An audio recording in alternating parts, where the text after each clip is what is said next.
প্রতিদিন রাতে যখন আমি মামির সাথে ঘুমাতে যেতাম, মামা বলতেন, মাঝখানে শুয়ে পড়ো, এতে সবার জন্য সুবিধা হবে। প্রথমে আমি ভেবেছিলাম এটি শুধু একটা সাধারণ কথা, কিন্তু তার কথায় একটা ভিন্ন ইঙ্গিত মনে হচ্ছিল। এক রাতে মামি গভীর ঘুমে ছিলেন, আর ঘরের পরিবেশ ছিল নিস্তব্ধ। তখন আমি ঘুমের মধ্যে হঠাৎ আমার কাঁধে কিছু একটা অস্বাভাবিক অনুভব করলাম।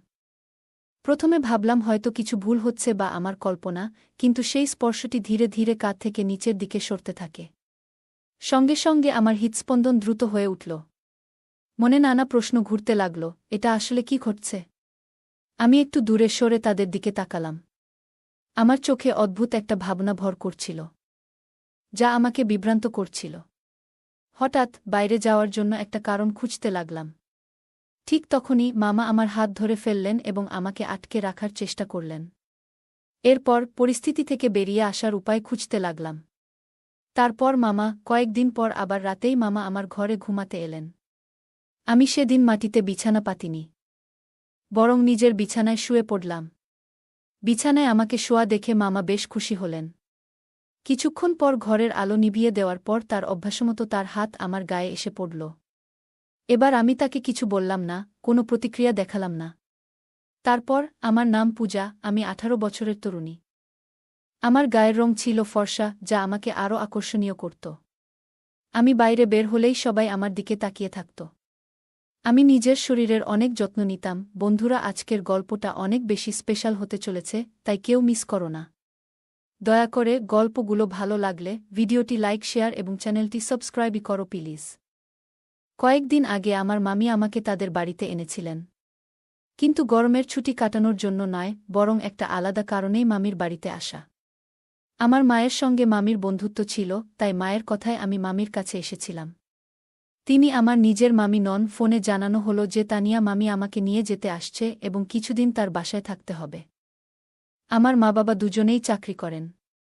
কিছুদিন আগে মায়ের বদলি হয়েছে, সেই নতুন পোস্টিংয়ের গ্রামে বিদ্যুৎ বা পানির ভালো ব্যবস্থা নেই।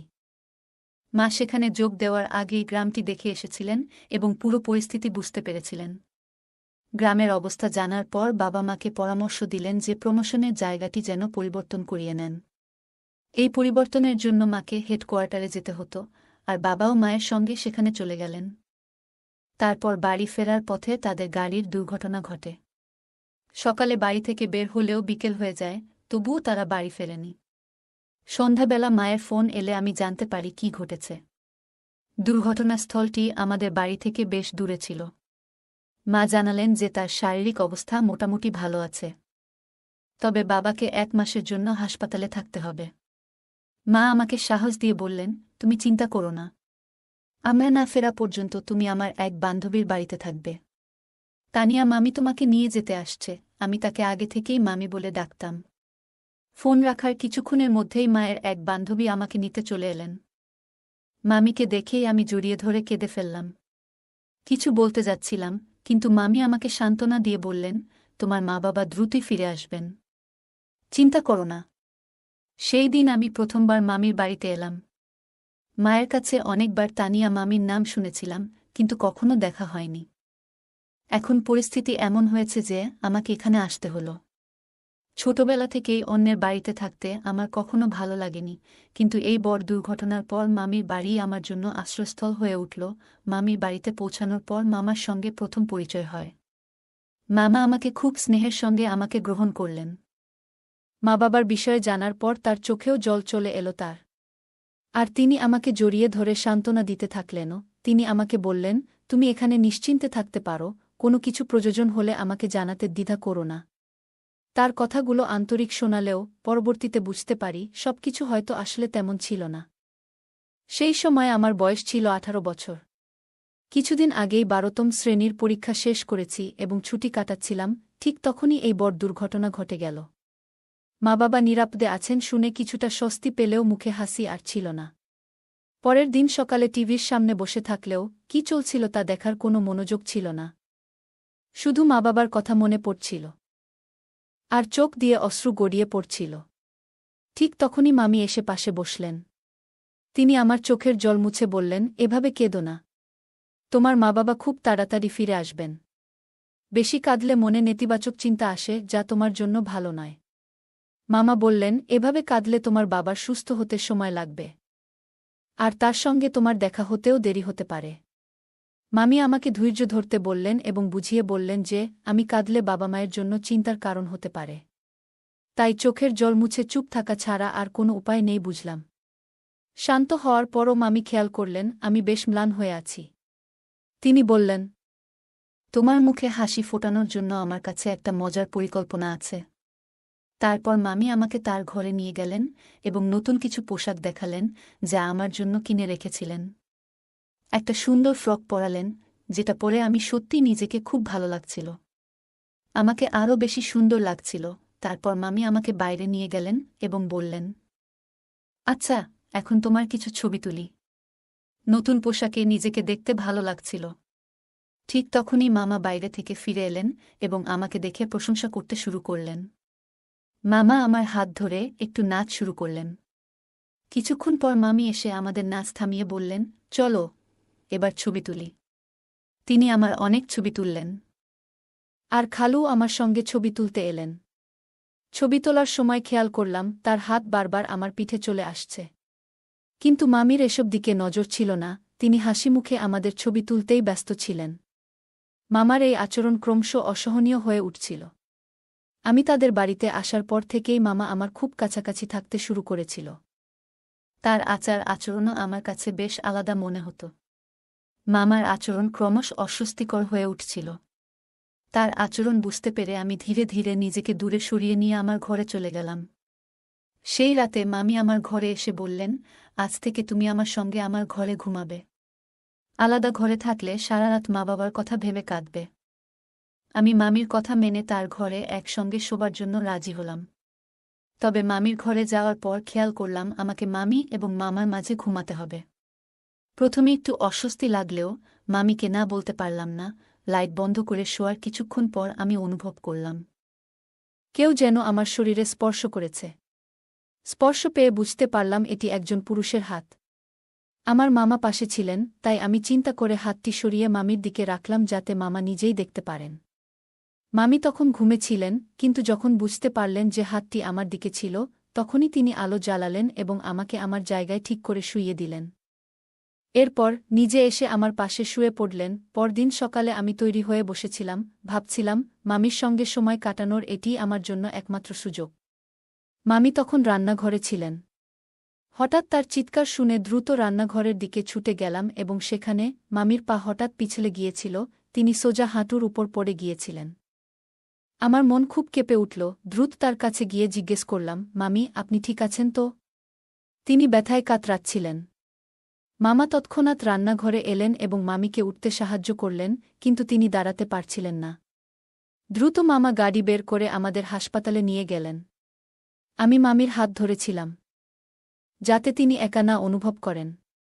হাসপাতালে পৌঁছানোর পর ডাক্তার তার চেক আপ করলেন এবং জানালেন যে মামির পায়ে ফ্র্যাকচার হয়েছে। এই কথা শুনে আমার চোখে জল চলে এলো। ভাবলাম এখন বাড়ির সব কাজ আমাকে সামলাতে হবে। প্রায় 2 ঘণ্টা পর মামা এবং আমি হাসপাতাল থেকে বাড়ি ফিরলাম। মামির পা প্লাস্টারে বাঁধা ছিল এবং তার চোখে যন্ত্রণার ছাপ ছিল। তবুও তিনি হাসি মুখে বললেন, মা, তুমি চিন্তা করো না, আমি খুব তাড়াতাড়ি ঠিক হয়ে যাব। সেদিন সন্ধ্যায় রান্না করার দায়িত্ব আমার উপর পড়ল। রান্নাঘরে ঢোকার আগে মামির গাউন পরে নিলাম এবং রান্না শুরু করলাম। প্রথমেই রান্নাঘর ঝকঝকে করলাম, তারপর সবজি রান্না শুরু করলাম। সবজি রান্নায় আমি বেশ দক্ষ ছিলাম, তবে রুটি বেলতে গিয়ে সমস্যায় পড়লাম, কারণ কখনো রুটি বানানোর অভ্যাস ছিল না। সেদিন রুটি বানানোর জন্য অনেক চেষ্টা করলাম, কিন্তু অনেক চেষ্টা করেও একটি রুটিও ভালো করে বানাতে পারছিলাম না। রুটি বানানোর মাঝেই হঠাৎ মামা পিছন থেকে এসে আমাকে শক্ত করে ধরে ফেললেন এবং আমাকে ভুল করে তানিয়া বলে ডাকতে লাগলেন। আমি ঘুরে বললাম, মামা, আমরা তো কয়েক মুহূর্ত আগেই মামির পা প্লাস্টারে মোড়ানো এবং তাকে হাসপাতাল থেকে বাড়িতে এনেছি। আপনি কি এত দ্রুতই ভুলে গেলেন যে মামি তার ঘরে বিশ্রাম নিচ্ছেন? মামা অপ্রস্তুত হয়ে গেলেন, যেন সত্যিই ভুলে গেছেন যে মামি বাড়িতেই আছেন। তিনি বললেন, মা, আমাকে ক্ষমা করো, ভুল করে ফেলেছি। তানিয়াকে সব সময় রান্নাঘরে দেখেছি, তাই ভুল হয়ে গেছে। মামার এটাই প্রথমবারের মতো ভুল হওয়ায় আমি তাকে ক্ষমা করে দিলাম। আমি রুটি বানানোর চেষ্টা চালিয়ে গেলাম, আর মামা পাশে দাঁড়িয়ে তা দেখছিলেন। অনেক চেষ্টা করেও রুটিগুলো ঠিকমতো হচ্ছিল না, সবই ভেঙে যাচ্ছিল। তখন মামা বললেন, আচ্ছা, আমাকে দেখাও তো, রুটি ঠিকঠাক বানাচ্ছ না কেন, আমি শেখাচ্ছি। এরপর তিনি আমার পিছনে দাঁড়িয়ে আমার হাত ধরে রুটি বেলার পদ্ধতি শেখাতে শুরু করলেন। কিন্তু আমি অনুভব করলাম যে তিনি শেখানোর অজুহাতে কিছু অন্য উদ্দেশ্য নিয়ে আছেন। বারবার তার শরীর আমার কাছাকাছি চলে আসছিল এবং অন্যভাবে আমাকে স্পর্শ করার চেষ্টা করছিলেন। মামার মনোভাব বুঝতে পেরে আমি সাথে সাথে নিজেকে সরিয়ে বললাম, মামা, দরকার নেই, আমি যেভাবে পারি বানিয়ে নেব। আর যদি এত অসুবিধা হয় তবে বাড়িতে কোনো কাজের মানুষ রেখে দিন। আমার রাগী চেহারা দেখে তিনি তৎক্ষণাৎ রান্নাঘর ছেড়ে চলে গেলেন। পরে মামি ভালোবেসে আমার বানানো অগোছালো রুটিগুলো খেয়ে নিলেন। সেই রাতে শোবার সময় মামা আমার ঘরে এসে বললেন, মা, তুমি কি আজ মামির সঙ্গে ঘুমাতে আসছ না? আমি তোমার জন্য অপেক্ষা করছিলাম। তখন আমি বললাম, না মামা, আজ আমি যেতে পারব না। মামির পায়ে চোট রয়েছে আর আমি রাতে একটু উল্টোপাল্টা ঘুমাই। যদি অসাবধানে তার পায়ে আঘাত লাগে তাহলে কষ্ট হবে, সেটা আমি চাই না। মামা বললেন, ঠিকই বলেছ, আমারও এই রকম অভ্যাস আছে। যদি আমার হাত পা ভুল করে তানিয়ার প্লাস্টারের উপর পড়ে তাহলে তাকেও ব্যথা লাগতে পারে। একটা কাজ করি, আমি আমার কম্বল নিয়ে তোমার ঘরেই শুয়ে পড়ি, তাহলে তোমার মামিও শান্তিতে ঘুমাতে পারবে। আমি কিছু বলার সুযোগ পেলাম না, কারণ বাড়ি তো তারই ছিল। কিছুক্ষণ পরে মামা তার কম্বল নিয়ে আমার ঘরে এলেন।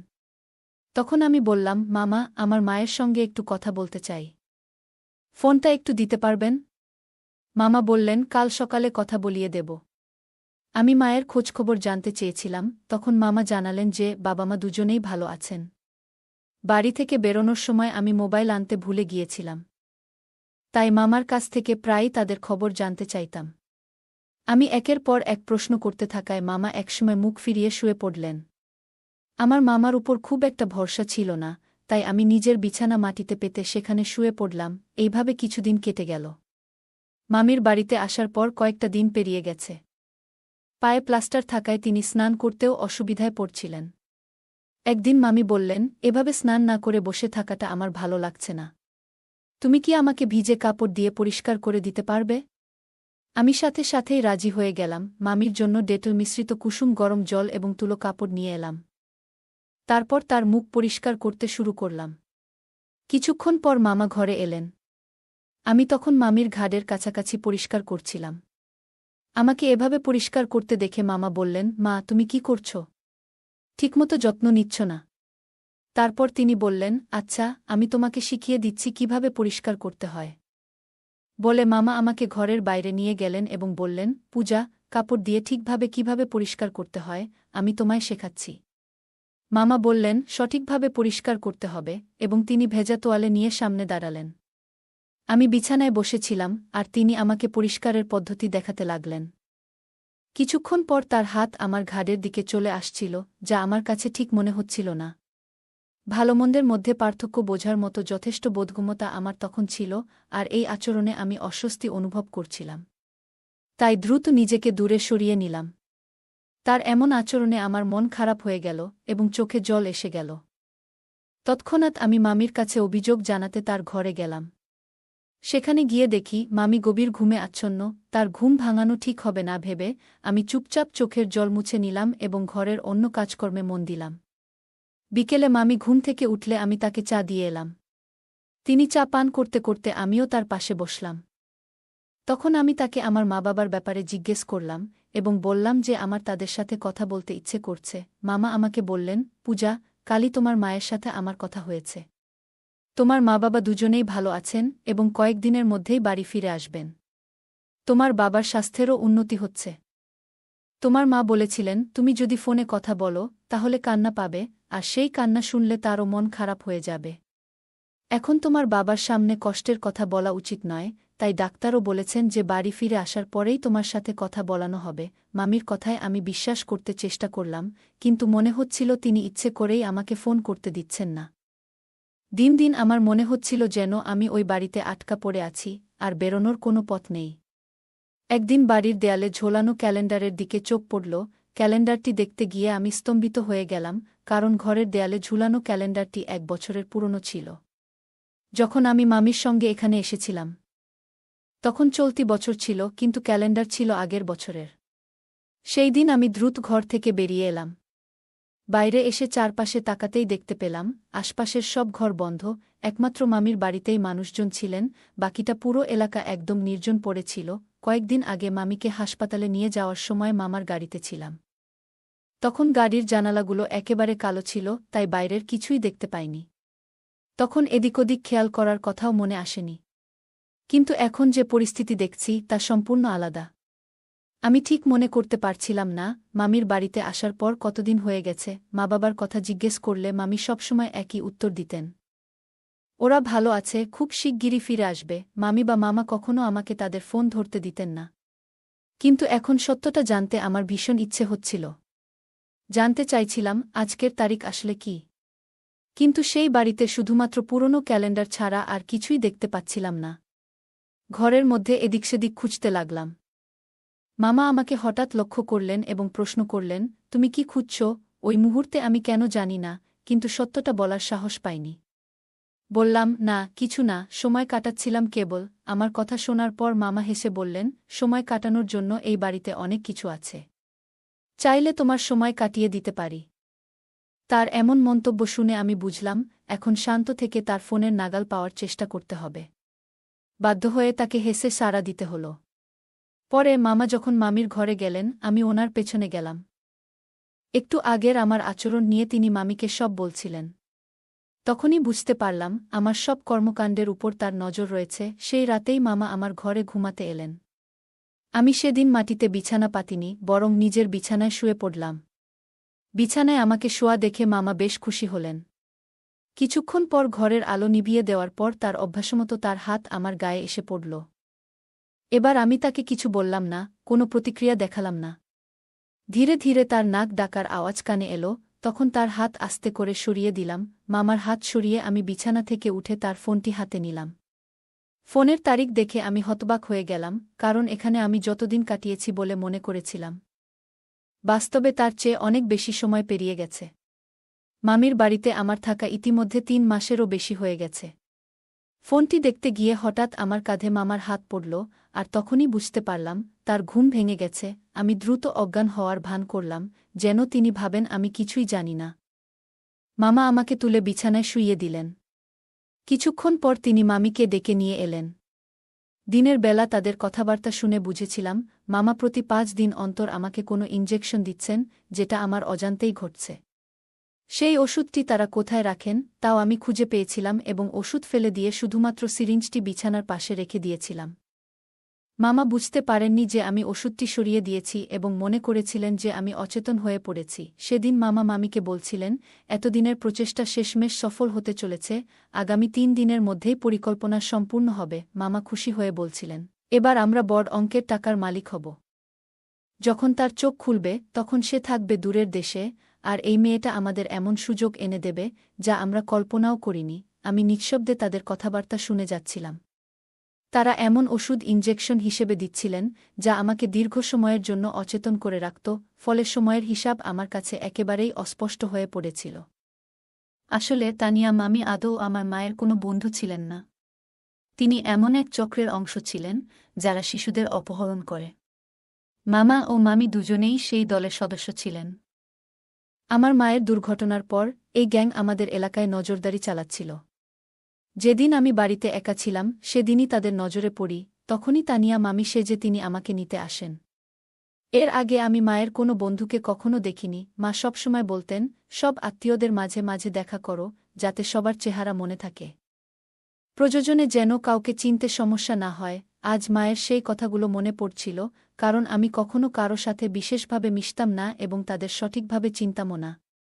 এ কারণেই আসল তানিয়া মামিকে আমি চিনতে পারিনি এবং সহজেই এই ভুয়া পরিচয়ের ফাঁদে পড়ে গিয়েছিলাম। আমি বুঝতে পেরেছিলাম যে আমি এমন কিছু মানুষের মাঝে আটকে পড়েছি যাদের পরিকল্পনা ছিল ভয়ঙ্কর।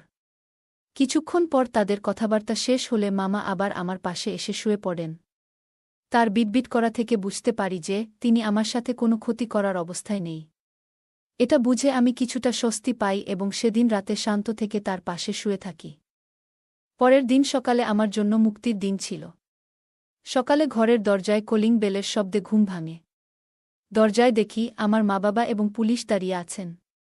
আমি প্রযুক্তিতে বেশ দক্ষ ছিলাম, আর আমার দ্রুত বুদ্ধি কাজে লাগে। আমার মায়ের ফোন নম্বর মুখস্থ ছিল, তাই রাতে এক ফাঁকে মামার ফোন হাতে পেয়ে আমি মায়ের নম্বরটি সেভ করি এবং আমার অবস্থানসহ সব তথ্য পাঠিয়ে দিই। মা এই বার্তা পেয়েই পুলিশ নিয়ে আমার খোঁজে বের হন এবং অবশেষে আমাকে খুঁজে পান। আমাকে ৪০০ কিলোমিটার দূরে নিয়ে এসে লুকিয়ে রাখা হয়েছিল এবং তাদের পরিকল্পনা ছিল আমাকে বিদেশে বিক্রি করে প্রচুর অর্থ লাভ করার। তবে সৌভাগ্যবশত আমি সময়মতো সেই পরিস্থিতি থেকে বেরিয়ে আসতে সক্ষম হয়েছিলাম। গল্পের কেন্দ্রবিন্দুতে রয়েছে পূজা নামের একটি মেয়ে, যে তার বাবা মায়ের সঙ্গে একটি বড় দুর্ঘটনার মুখোমুখি হয়। এই দুর্ঘটনার পর সে বাধ্য হয় তার তানিয়া মামির বাড়িতে থাকতে। মামির বাড়িতে গিয়ে তাকে নানা চ্যালেঞ্জের সম্মুখীন হতে হয়। এই গল্পটি আমাদের জীবনের জন্য গুরুত্বপূর্ণ কয়েকটি শিক্ষা দেয়, যা সংকটময় সময়ে আমাদের সাহস ও শক্তি যোগায়। গল্পের শুরুতে পূজা জানতে পারে তার বাবা মা একটি দুর্ঘটনার শিকার হয়েছেন, যা তাকে ভীষণ মর্মাহত করে।